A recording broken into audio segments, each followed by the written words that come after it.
Hey, hey, hey, everyone, and welcome to the Fabulous Life Masterclass. We are live with Miss Pamela Junior. Welcome to the show. Thank you. Thank you for having me. Thank you. No problem. We are so excited about the work that you are doing here in Mississippi. I have been following your work even before you went to the Civil Rights Museums. Yeah, We have activities at the museum at Smith Robinson Museum. exactly. So thank you for coming and thank you for the work that you've been doing. Um, we want you to start off by just telling us about your childhood. Who is Pamela Junior? Wow. Let's say who is Pamela Crockett, because that's my maiden name. So if we're going to talk about my childhood, I grew up in West Jackson, right off of Lynch, 2 or 3 streets down from Ellis Avenue. And I had an amazing childhood. I was raised by my grandparents. They showed me nothing but love in the house. I think my biggest fear was when I walked out the door, being a little dark-skinned girl, growing up and people bullying you. I probably weighed about 70 pounds. And so I got bullied every day. So I knew that I could find love in the house. Whenever I wanted to venture outside, a lot of times I would go down to this lady's house and imagine someone that she was a really big burly lady, but really strong. She wore an apron, a bandana on her head, and her name was Miss Emma. And I could start walking down in Miss Emma's house, and she'd be sitting on her porch, and she'd see me probably 3 or 4 houses down, and her nickname for me was Black Gal. And nobody in this world could call me Black Gal as endearing as she was for me. But she was where I went when I needed to just be somewhere else outside, and someone that made me feel good about my color. My grandparents always did. My mom did. But it was just something about being there with her. I started college at 16. I graduated from Jackson State. I was a park ranger. I've done a lot of things. I tell people that I've lived in D.C. I can remember a time in D.C., and I'm not going to go too far off, but I need to say this. I can remember a time of getting to D.C., never feeling beautiful here in Jackson most of the time. And I got on Howard University's campus. And I would pass by other students and they were just so friendly and nice. And they would say things like, hey, beautiful, or, oh, you're so beautiful, or your skin is so, and I remember going back to the apartment of my roommate's apartment and looking in the mirror at myself and trying to connect myself to what they said, because I was so brainwashed, not regarding what my grandparents said, but listening to peers talk, that I was so brainwashed, I couldn't believe it. But that DC is where I grew up as far as raising myself up to the level that I needed to be. And that helped me. And when I got back here to Mississippi, it was on. It was on. Oh, wow. Wow. What a awesome story. And so Yeah. you attended Howard University? No, I attended Jackson State, but I was a park ranger, and my roommate was a student at Howard University. So we both were park rangers, and just I followed her around. I found out a lot about me and who I was. Wow, wow. Powerful story. Powerful story. So after you graduated from college, what was your first job? My first job, I worked at Hospice Center in Whitfield, Mississippi. There was this program called Jump Street, and it was for juvenile delinquents. And I worked with juvenile delinquents, and the stories were really sad. And I'm sure somebody who's ever worked with juvenile delinquents they really understand what I'm talking about. There was this young guy. There were 21 people living in his household. I will never forget that. He was from the Delta. There were so many stories, and I think I did that for a couple of years before I moved to I got married and moved to this little town called Waycross, Georgia. And that was my second, when I really started my career. I was the district coordinator for Special Olympics. They had never had Special Olympics in this little town that I worked for. I was the manager or supervisor over a community center that I had walked through this community center, and the grass was higher than me. And I remember saying, somebody really needs to fix this place up. And the Lord can speak to you and you don't even know that he's really talking to you. I just said that and kept going, because at the time my ex-husband, he had moved to Waycross, Georgia, and I moved with him there. And so I was able to actually, I had a janitor and 3 other people that worked with me. And we were able to make that community center into something amazing. I wrote a grant. I brought a swimming pool in, a tennis court, and a basketball court. And I was also doing Special Olympics. I did the Thanksgiving parade. So I was very busy in this little town, and that's where I had my 2 sons.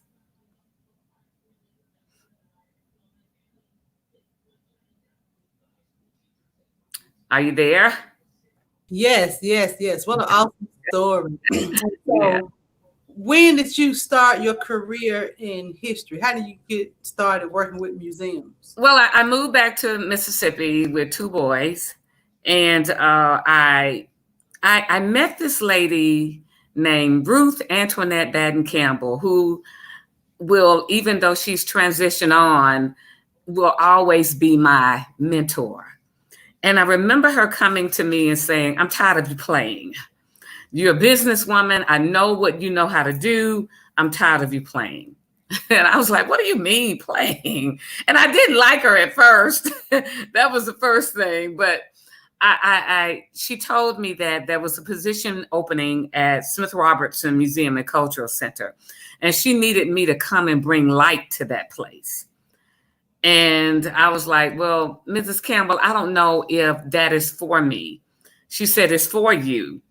Start doing your research, start figuring out what you need to do. You're going to be interviewed by about 8 people, and that is the board. And I need you to be ready. And so I began my quest to be ready for that interview.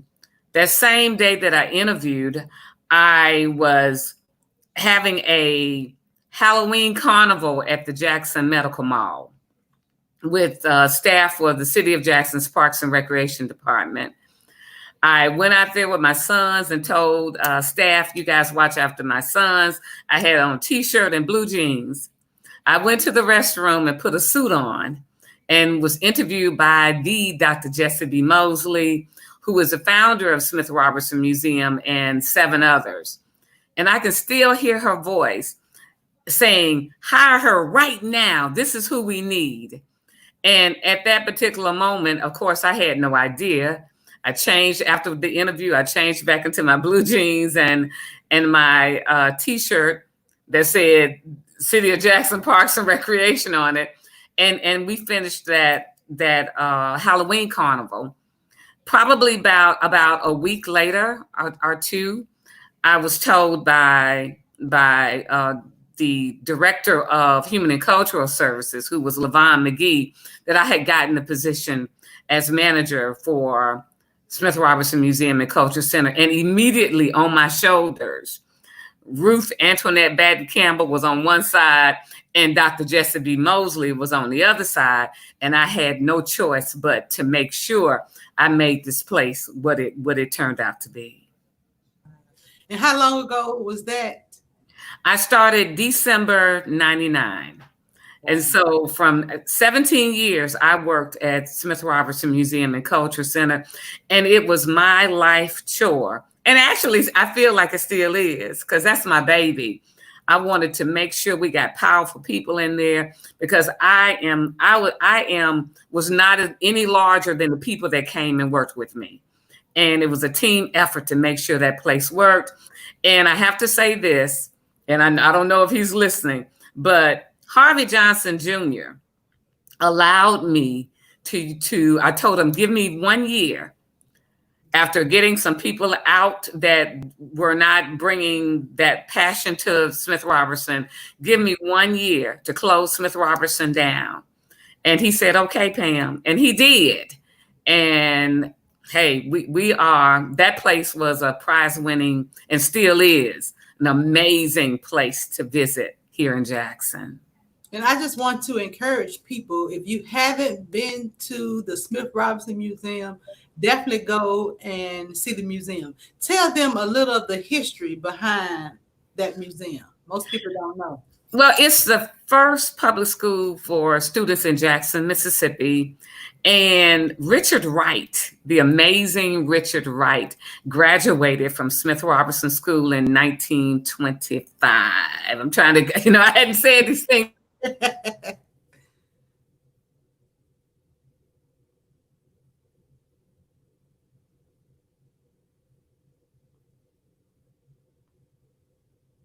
think we're having a little internet problems. We're going to give her a minute to reconnect. And so make sure, I hope you all enjoying the show. Definitely, we want you to be a part of the show. Post your questions and comments below, and it could appear in the broadcast. So we're going to give her a few minutes to rejoin us.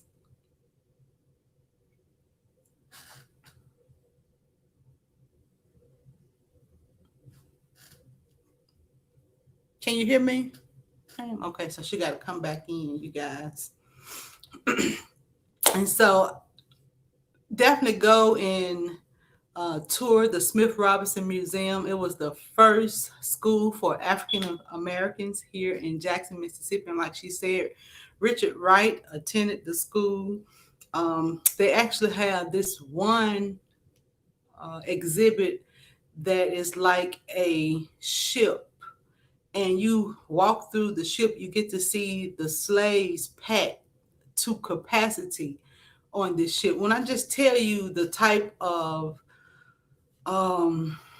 exhibit that they have there, I mean, you can't help but to learn something about yourself, something about your history, something about the city of Jackson.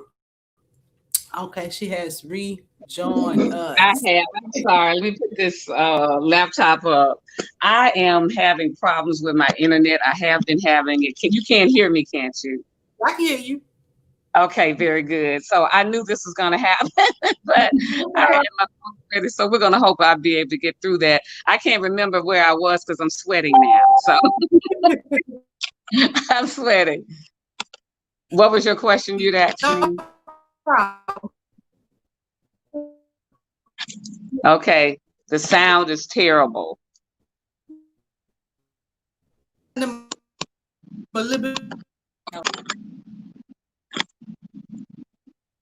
Okay, something's happening. I can't hear you. Can you hear me now? I can hear you now. Okay, so we was telling them a little bit about the history of Smith Robertson Museum. Okay, thank you. So as I said, that Dr. William H. Lanier was Richard Wright's principal. This amazing museum was started by Dr. Jesse B. Mosley, who knew that there needed to be an experience of how we could be the keeper of the archives of the Black experience in Mississippi. So she wanted to make sure that this thing had happened. And with that, she did a call out to people in the community and all over the state of Mississippi of bringing things into the museum that, you think that would be a great story. I tell people that there probably were about 20 or 30 radiators that people brought in. They brought in quilts. They brought in everything. And in 1984, the museum opened. And it went on. It's an amazing place to go. What I tried to do is after Dr. Mosley transitioned on, after Mrs. Campbell left the museum, then what I wanted to do is to tell a more of an experience, not only about the school, but about the African American experience from slavery, coming from Africa, how people lived in Africa, all the way to coming through the slave ship. I wanted to us to have the hull of the ship, so you could actually go through the hull of the ship and come out on the auction block. It is an amazing place to go, and I would hope that people would go and see Smith Robertson Museum and Cultural Center. Yeah, I was just telling them about the ship when the thing went out, and so I encourage everyone to go and see the exhibit. Mr. Derwin had a comment, a question. He said he would like to know, what does the future look like for the two museums? For the two Mississippi museums, that's what he's asking. Yes. Okay. Well, these are amazing places. I don't know if he's been there, but the future is always bright there. We have a great teams. One thing that happened was when I started with the two Mississippi museums, I started out as the director of the Civil Rights Museum. And July 1st of 2019, I was promoted to the director of both museums. And so what we did was we combined staff to bring about strength. Everybody that's under me, they're very, very young. I'm telling my age, but they're at least 20, 30 years younger than me. I did that on purpose because I wanted to hear what they were thinking. I wanted to understand how we could bring young people into the museum, especially by our programming and just talking about especially things that are going on now. And I think that we're doing a great job of delivering it. With Corona happening now, it's really hard because all of our programs are going to have to be virtual because we're open, but as far as allowing people to come in and sitting for programs, it's kind of hard. But right now, we're working on our 2020, 2021 programs.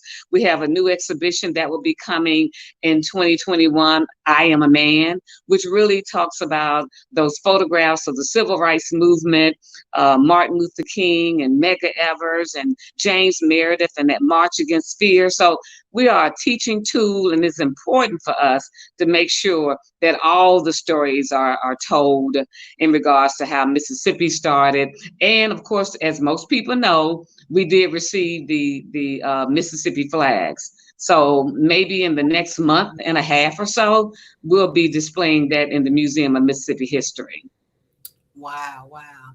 Of course, I haven't been to the museum yet, but I look forward to coming now that the flag is down. Yes. What is your favorite exhibit in the museum? There's a place in the Civil Rights Museum that I love to go. Well, it's two places, one in MMH. And when I say MMH, I'm talking about the Museum of Mississippi History, and MCRM was the Mississippi Civil Rights Museum. But in the Civil Rights Museum, there is a church. And I like to go in that church. That's my hideout place. I like to go in there because the door's shut. And on a Monday, nobody's in the museum. We're cleaning up. And I like to go in there and hear about the workers that came in from, of course, the North and from the East, and coming into Mississippi. And I'm sure and people, they were afraid. And I like to go to understand. It's kind of breaking up. I hope you all can hear.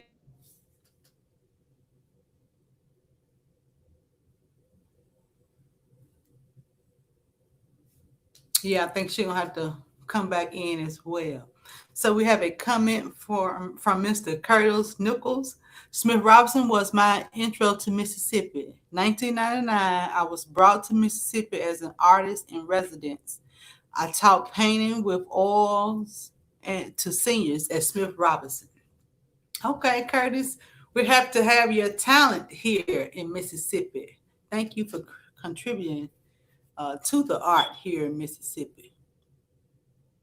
So hopefully, there go Miss Pamela again.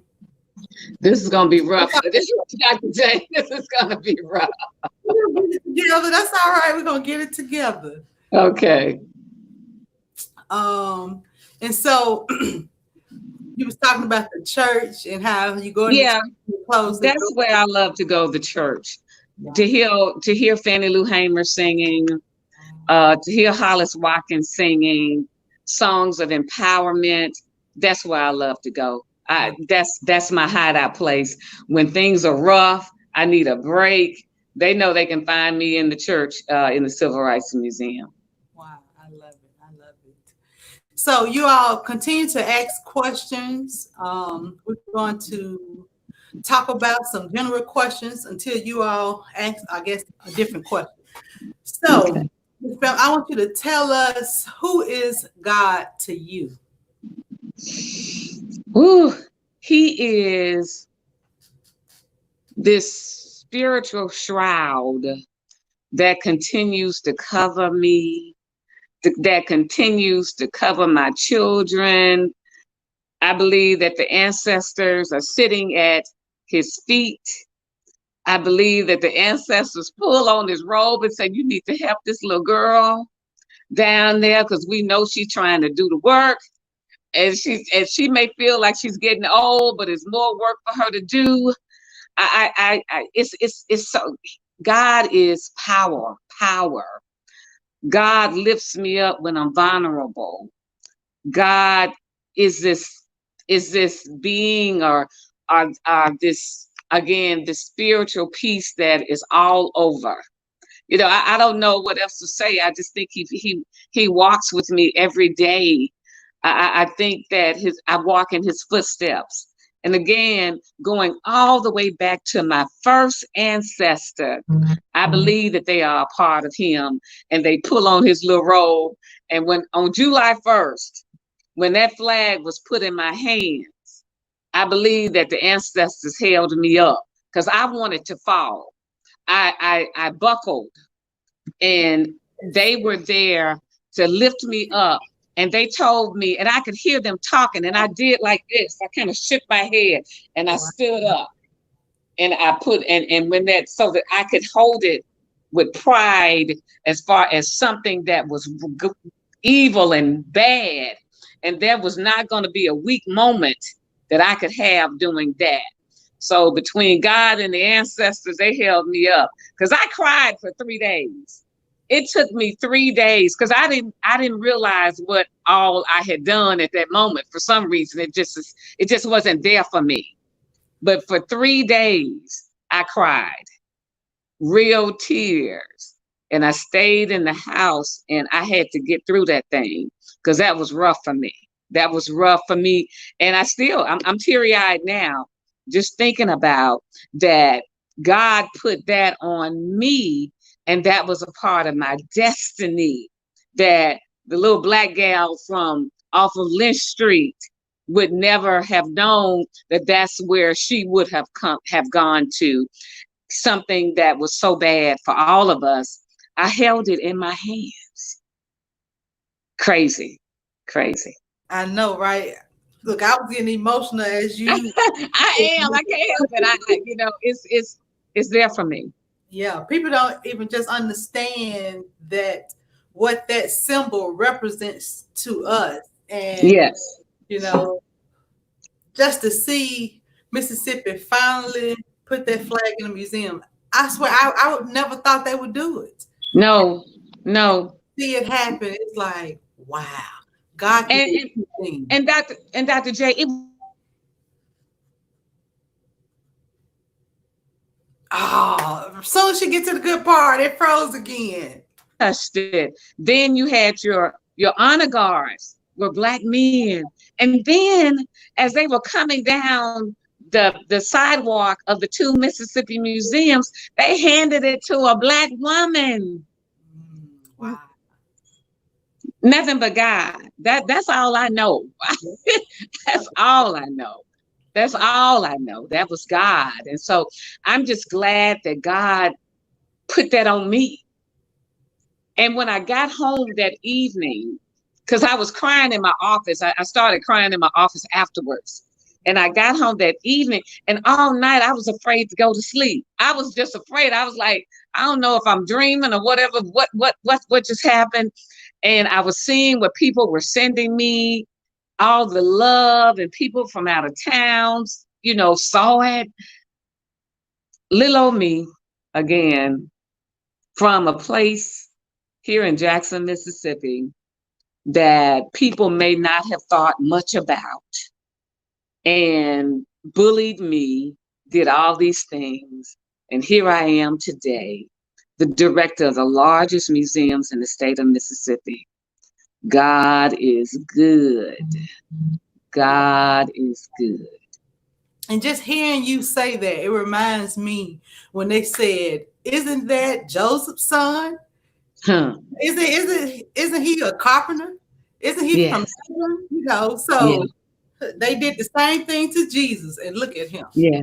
Yes. Yes. Yes. Yes. So I cannot ever say that God, whatever God has for you, whoever it is, I can continue to say, my arms are open. Whatever you got for me, bring it on, because I'm your daughter and I know I have to do it.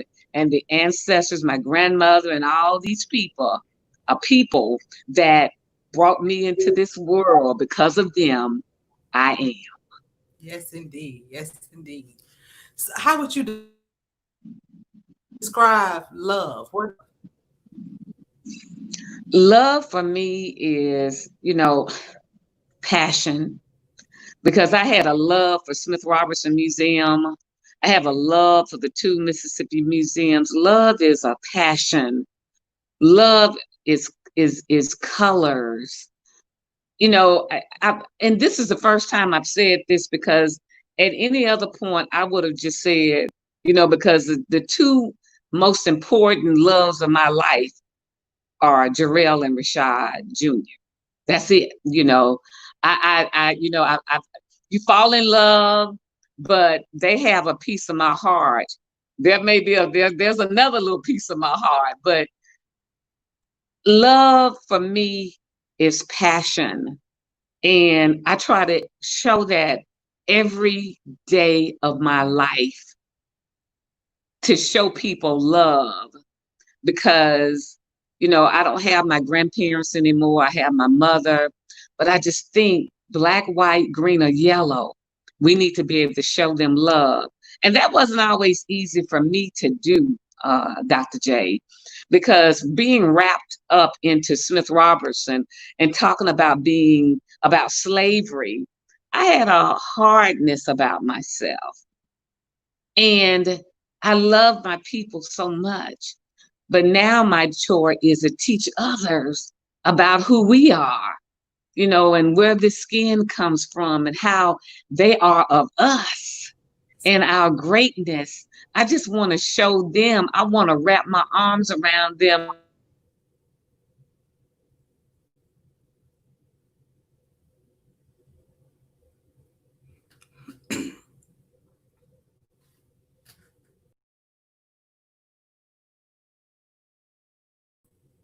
Yeah, that's powerful.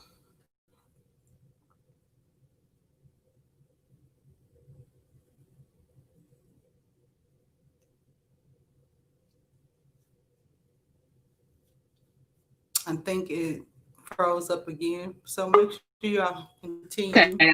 I'm trying to come back. Okay. So that's what love is to me, guys. I apologize. When I get off this phone, I'm gonna go and cancel that service. Because this has been happening to me too often. But that's what love is to me, Edelia. Wow, powerful, powerful words. What would you say is your biggest accomplishment? What are you most proud of? Well, I'm gonna say it again. Rashad and Jarrell, if you didn't hear me, my sons are my biggest accomplishments. And I say this because Growing up, I never thought about having children. I just didn't, because I wanted to be worldly and cosmopolitan and in available for everything. And somebody wanted to say, let's go, let's go. But I had this little being, two little beings, Rashad first and Jarrell second. That was when I was married. And oh my God, there's nothing that I wouldn't do for those dudes. They are the loves of my life. Sometimes I'm sitting and a tear may come out of my eyes talking about them, because they are my biggest accomplishments. And to see them prospering and doing well for themselves and acting like little mini me's, I couldn't ask for anything any better. I couldn't. Thank you, Curtis. I couldn't ask for anything any better than my sons, and to see them now at 33 and 31, it's just amazing. It gives me age, but I love those guys. So they're my biggest accomplishment out of everything I've ever done. And I think everybody I've asked that question, they always say their kids. So let me ask you this: in contrast, what would you say would be your biggest fear or your biggest regret? Not writing I'm afraid that I'm so busy that I won't get a chance to write my memoirs. And that's my fear. I really don't have regrets, because everything that has ever happened to me was supposed to happen to me in order for me to be right here at this moment. Everything is a testimony. So I don't have many regrets. But my fear is, and I'm writing now, but my fear is to allow people to see my words and to understand who I really am. That's and me not having that chance to write. Wow. Yeah. Well, I encourage you to write the vision, make it plain on paper. So that's what I have to do. You're right. You're right. Yes, indeed. And I tell people that's why we get this messed up history now, because history was written by just white people during that time. Now we have the opportunity to tell our stories, and the only way we can do that is by writing. Right. And again, when the pandemic started, I got on this old laptop and started trying to write a little bit. But I in writing me and writing about me, there's a lot of pain. There's a lot of pain, especially after my grandparents died. And there's a lot of pain. So in trying to get through that and writing that has been rough for me. And just like you said a few minutes ago, there's a purpose behind the pain. Even the Yes. things that we did want to go through, it was helping us get to this point where we are today. Exactly. So let me ask you this. What is your favorite book? I know you read lots of books. Whew. Out of all the books that I have read, the first book that there was a library on, it was right before you got to Jackson State. It was a little library on Lynch Street. And I went into the library and asked the lady, do you have books in this library written by Black people? And the book that she gave me at 11 years old was Richard Wright, Black Boy. My favorite book. Wow. To read about this guy who was walking down the streets of Jackson, reading about his life, being a Black boy here in Jackson, the things that he went through that Black boys are still going through today. Then to work in the same, you see how destiny works? Yes. Read it at 11. And then I'm working in the same, and I'm looking around like this, because that's how I was looking around. I was like, he never said the name of the school, but he was talking about that school right over there off of Monument, Smith Robertson School. So that's my all-time favorite book that I could tell anybody. Read Black Boy before you read Native Son. And Black Boy will take you to a place that you could not even think would have happened to a child. And it did to somebody so amazing as Richard Wright. Wow. So I hope you all go see Black Boy. What about your Please. favorite movie? Imitation of Life. Oh, wow. And the second version with Juanita Moore, Lana Turner, and Mahalia Jackson singing. Yeah. So, oh Jesus! I get chills. It's like fire shut up in your bones when you hear that song. Yes, but it just showed the vulnerability of people living a life. One woman wanted to be famous. Another woman who was this amazing woman who believed in family, wanted to take care of her child, and then this daughter who wanted to be something different than being Black because she saw how white people lived, and she wanted that for herself. And I felt that pain that she felt, because I remember that the first time I saw that movie, I was 21 years old, and my grandmother and grandfather died 3 months apart from each other.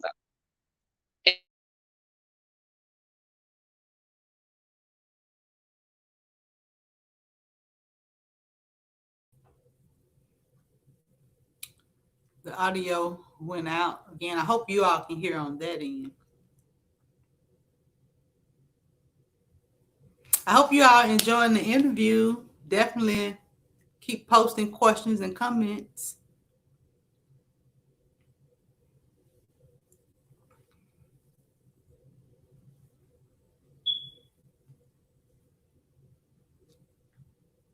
We have about 20 more minutes left in this interview.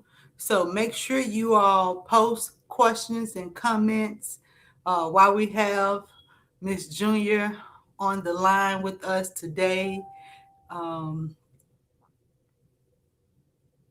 Thank you all. Thank you, Curtis, Rusty. Thank you all for asking questions, posting comments, and being a part of the show. So much knowledge, Miss Junior is sharing. And so we just so happy just to have her sharing this knowledge. I keep trying to come back. I'm back on the laptop. We're going to keep going back and forth. Hopefully that's going to stay up. But but that Imitation of Life for me is my favorite all-time movie. And to be dorky, Splendor in the Grass with Warren Beatty and Natalie Woods. My two favorite movies. Now, I'm not even sure if I've seen the newer version, but the version that I have seen, Mahalia Jackson did sing at the funeral. Well, yeah, that's the one. That's the one, Juanita Moore and Lana Turner. But there's one before that. Oh, wow. I think that was done in 1935 or something like that. But I haven't seen that one. But I plan on seeing it because I just want to compare it. Yeah. Wow. LaShakita Clark said, "What were you feeling seeing the motorcade bringing the flag?" I started, first of all, I knew I didn't have my mask on. Okay. So I'm feeling that people are looking at me.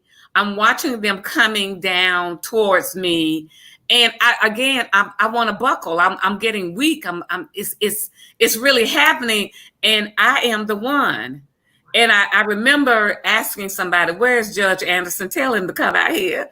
And so he comes out and he stands beside me, and I have my hands out, and they put this, and out of my peripheral, I see the Honorable Robert Clark and his wife. So that's strong for me because he's been working on this a long time too. So that's strong for me. And I have my hands out, and when they put it in my arms, I don't have any words for it. I really, really don't, because again, it was so much stuff, but I knew the ancestors were watching me. I knew my mama was watching me. I knew their cousins. I knew their friends. I never thought it would be me, Dr. J and Miss Clark. I never thought it'd be me. Wow. Powerful. powerful. If you could meet, who would it be? I usually say dead or alive, but let's go with alive. You can meet anyone that's still Ooh. alive. Who would it be? Ooh. You know, if somebody alive, everybody I know that I want to meet is dead. No. But if I could meet somebody who was alive, I think I'd want to meet them together. And that is, well, three people: Michelle, Oprah, and Gail. All three of them, and just have a girl talk. And I just, because I know Oprah's written all kind of stuff, and of course Michelle has written that beautiful book. Yeah. I just would love to be in their company and just be girlfriends for a day. And be like, girl, I tried this lipstick on. Girl, I just would like to, and over a glass of wine, and just have conversation. Wow, powerful. Let me ask you this: what is your favorite scripture or quote? To thine own self be true. Hamlet played that play, Shakespeare. To thine own, because that's how I'm living now. I have a birthday coming up, guys, and people always say, don't tell your age, but you can see the gray hair around here now because I'm bringing it in. But I'll be 62 in August. Wow. And to thine own self be true. That means in any situation, that means that if I'm sitting at home and I don't want to comb my hair, wherever I am, I need to be true to me first. Right. If I don't feel like being with people, that's okay. Let me be with me, because that's a part of who I am today. Again, I've gone through a lot. I've always lived my life not only for me, but for a whole lot of people.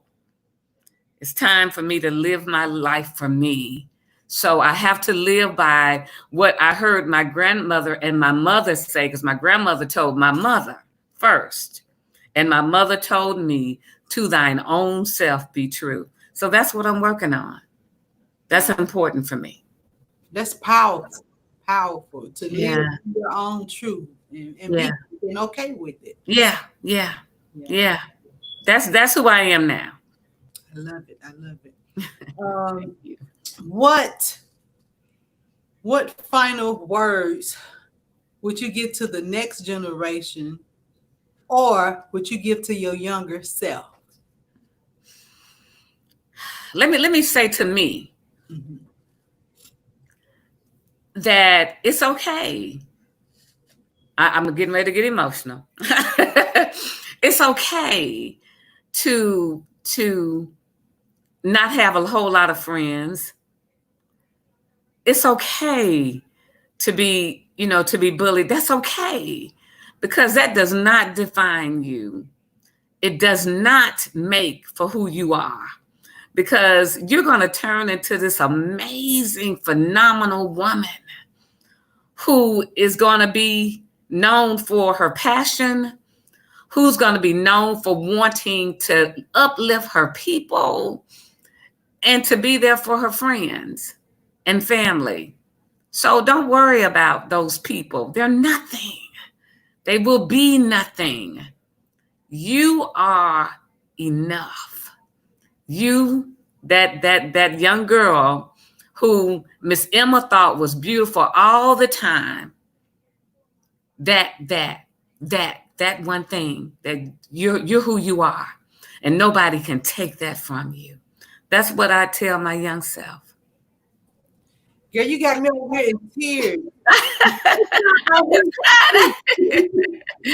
You have this aura about yourself, Pam, that like when you come into the room, strength and power comes into the room with you. And that's what not only that I'm witnessing, other people can feel it and see it just by the comments as well. So thank you for being your authentic self. Thank you. God is good. God is great. God is merciful. And I am his daughter. And I am all that he wants me to be. That's who I am. Yeah. So it's not just us. So Miss Rusty says, can you take us down the road and speak to the value of having good girlfriends like Oprah and Michelle during these modern day Mississippi moments? Well, I do have some good friends, and I don't even have to, talk about Oprah and Michelle, but because I have some good friends, the thing about me is that I'm a listener. I'm not a talker when it comes to my friends. They pour onto me. I don't pour onto people. Yeah, I need people I can pour into me when I'm feeling bad, because nobody expects me to feel like that, because they think that, Pam, you got it going on. But, a lot of times I'm just vulnerable, and I need somebody. And so I talk to me a lot of times because I want to be there for my friends. But the value of friends, I'm jealous of Gail and Oprah. I love that. I have some really, really close friends, but there was a time that I really thought, when I was really young, 21 and 22, well, I adored these ladies. I thought they were my best buds, and I would tell them everything, and they were going around telling other folks my business. Come on now. So late. I didn't know how to. I had to let it go. I had to let them go completely. So it's been hard for me to have, and I love the ladies that are around me. I can name them, because I love them, and I will fight demons for them.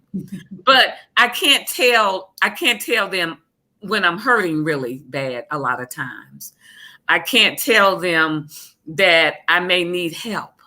That's hard for me to do, because I did that with those ladies so long ago. And those are my issues, and we all have issues. And I don't want anybody to fault me for them, but that's just being human. And some things you never get over. And I've never gotten over those things. I mean, I think most of us can relate to that too. I also had a group of friends that I had to, depart away from too, because of those same things. And when I tell you that God let me see in writing the things that they were saying, I was like, wow. Yeah. So I can relate to what you're saying. Yeah. And it hurts. And sometimes hurt never really leaves you. People say, get over, but you can't tell people to get over something that they don't know what it's about, and they didn't have to get over. You can't tell me that. Yeah. But I think that pain made us stronger. Definitely. And made us stand alone. Because it's easy to stand up when you got a crowd around you. But can you stand when you're by yourself? Yeah. Yeah. And it's all about standing in it. I always try not to run from anything, because again, everything that I've gone through is a test. And Lord knows, when after it was just me and my boys, it was rough. I told my son one day, I said, baby, your mama ate a lot of air pudding while y'all were eating. Okay. Because I had to make sure that they ate. I had no money, but God is good. If you stand in whatever he has you standing in it, you'll get through it. And you'll be able to help somebody else stand too. And that's always been important to me, from being mentally and physically abused and getting out of it. I remember telling my mom, you didn't ask me to get into this, so I don't need you to help me get out. Because I knew I needed to stand in this stuff, get out of it. And that one day I'll be able to tell some folks how I got out of it. And it's power in that. It's power in that alone. Yeah. I realized that we don't go through things for ourselves. Mm-mm. God allows us to go through things so we can help other people through the storm. Yeah. Yeah. The storm may be rough, baby. I'm talking in the vernacular now. The storm may be rough, baby. You know what I mean? The storm may be rough, but he only puts on you as much as you can bear. And he allowed that for me. And, I'll tell anybody, I was a single mother. I was married, divorced. I raised those boys by myself. I couldn't teach them how to be a man, but I could teach them to be the best human beings they could be. That was a chore that was given to me. And I didn't take that job lightly at all. Not at all. I tell people all the time when storms come, just like Jesus told the disciples when they got on the boat, we're going to the other side. No matter what storm comes, you guys, you got to understand, we're going to the other side. That's right. That's right. That's right. That's right. And I'm on the other side. There's more work, there's more work for me to do. Whoever would have known that I would have been the director of the 2 Mississippi museums? I went in thinking about retiring from the city because I just done all I could do and I couldn't think of anything else I needed to do. And you always need to know when to hold and when to fold. That is important to me, knowing when to hold and to fold. I knew that I needed to leave. And I went to the state office and talked to the director, the CEO of Archives and History, and said, do you have anything that I'm looking for, some volunteer work or a part-time job or something to do on contract? And she said, I thought you would come to ask me about the position of director for the Civil Rights Museum. I looked at her like, no. I said, but let me go home and pray about it. And I have an answer for you tomorrow. And I prayed about it. And when I woke up, God said, apply. And I bought all my young little Mars. I call all my girlfriends, the young ones, little Mars. I got all my little Mars because I hadn't applied for a job in a long time. I said, I need y'all to look at my resume. What else do I need to do? And Tanja Murphy said, why don't you do a CD? Because everybody knows you as Smith Robertson. That's all they know about you. Do a CD about you with photographs and stuff like that, pictures, and get somebody to put it together and you narrate it. And I did that. And that was a part of my interview package that I took to them. And March 2017, I started the position of director of the museum, the Mississippi Civil Rights Museum. Who would have thunk it? God knew it, but I had no idea. And I can't think of a better person to be in this position besides Miss Pamela Junior. I love it. I love all of it. I love going to work every day, Dr. J. I love the staff. I love all about everything there is. And now it's been a year since I was promoted. And who would have thought that? They would have made me the director over both of them, And so here I am. God knew it. Dr. Jesse B. Mosley called it. And truly, Ruth Antoinette Baden Campbell, who I will love, she passed on March 27 of 2020. And I'm going to get a little emotional because she is the reason that I applied at Smith Robertson. She made me understand how amazing I was also, and always told me that I could do anything. And she was always there. And I know she's here with me now. She was there with the other ancestors, my grandparents and everybody, as I stood there with my arms open for them to deliver that flag, those 3 flags actually, to the state museums. Yeah. Wow. This has been an awesome interview. One of our final questions that we have from Miss Russie says, can you give us a few nuggets on how to self-encourage or speak life into our own situations, especially when we are making these new life adjustments? Never give up. Never give up. You come down. Only, I tell my friends that if I'm in a sea of water, always know that long as I got one finger up, I'm okay. That I'm still treading. When that finger goes down, that's when I need your help. But other than that, you never give up and you fight for everything you want. You don't. They can call you an angry Black woman. They can call you whatever. You fight for everything that you want until your last breath. And that's what I've done. And that's how I'm going to continue to live my life at 62 coming on August the 11th. And if God will see it, I'll see it. I'll be there. But never give up. Nothing. Never. It's yours. It's your destiny. Stand in it. Walk in it. And believe it. Powerful. So I would let you have any final words that you would like to leave with our guest. People are tuned in. They are really enjoying the interview. And so, any final words that you have for the people that's listening? My son's friends call me Iyanla too, but I'm just going to use one of her words. She always used beloved, and I believe that you beloveds can be whatever you want to be.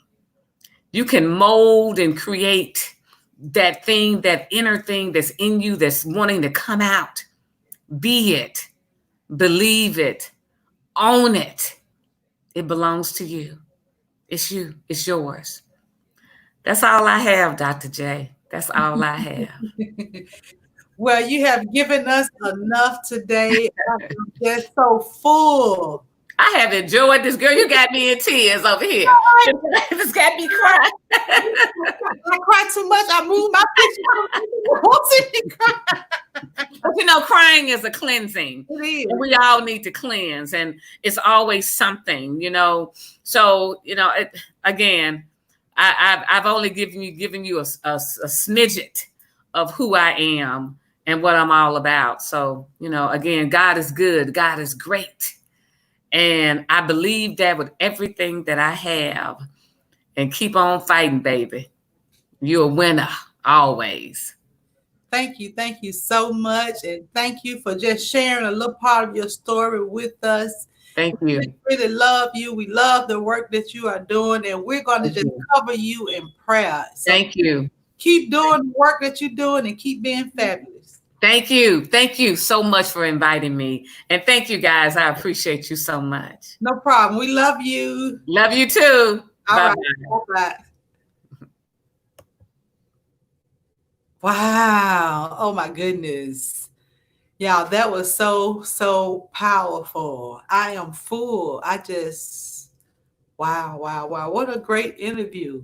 And thank you for the comment, Sean, for, saying that you all have been enjoying these interviews.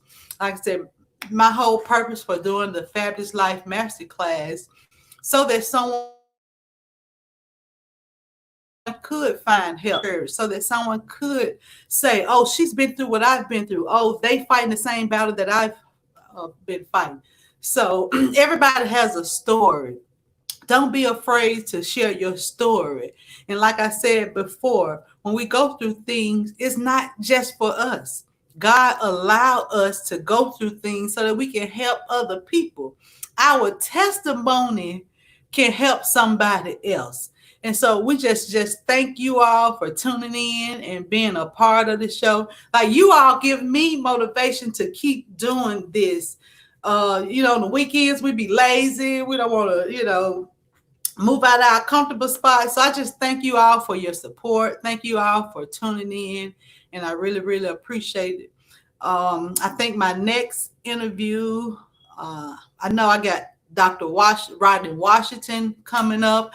I got an interview with Oprah Kane coming up. So make sure you all stay tuned. I will still be bringing you all some awesome guests. Again, thank you for tuning in. God is fabulous, and so are you.